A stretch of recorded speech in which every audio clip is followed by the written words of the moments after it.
When everything goes wrong, the weight of the dark feels total, suffocating, and aggressively swallows your entire perspective. A dark space functions as sensory deprivation. Because we cannot see a way out, the brain misinterprets the absence of visible evidence as the final absence of hope itself. This leads to the symmetry fallacy.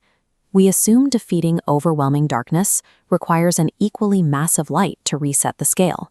Since we rarely have a giant light ready, the mechanism crashes down, and we accept the void as inescapable reality.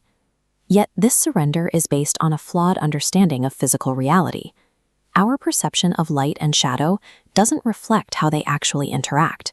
We remain trapped in hopelessness not because the darkness is invincible, but because we misunderstand how fragile it is.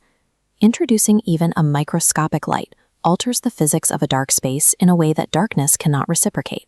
A single spark violently ruptures the absolute void, carving out sharp, immediate visibility from a state of total emptiness. A single point emits concentric waves. The light doesn't need to eliminate every shadow to change the room's nature. That point breaks the absolute zero of the vacuum. As it hits unseen boundaries, the space shifts from an infinite void to a measurable room.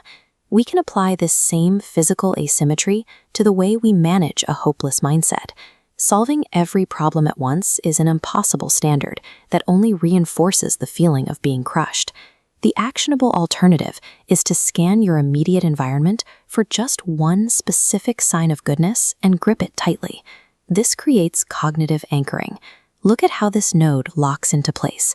By securing one positive data point, you provide the mind with a center that organizes chaotic, drifting thoughts into a stable grid.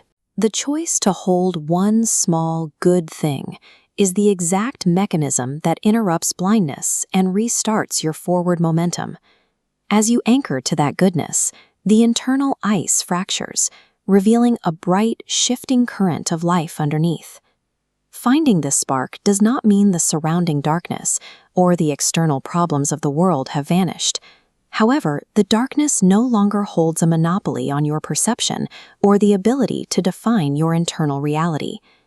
The ability of that spark to ignite at all confirms that hope was present in the environment, even when it was invisible.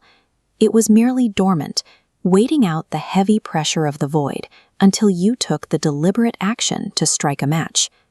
Because you are holding that one sign of goodness, hope is an active, living presence in you today. Resilience is the mastery of this quiet, disproportionate power found within the smallest living spark.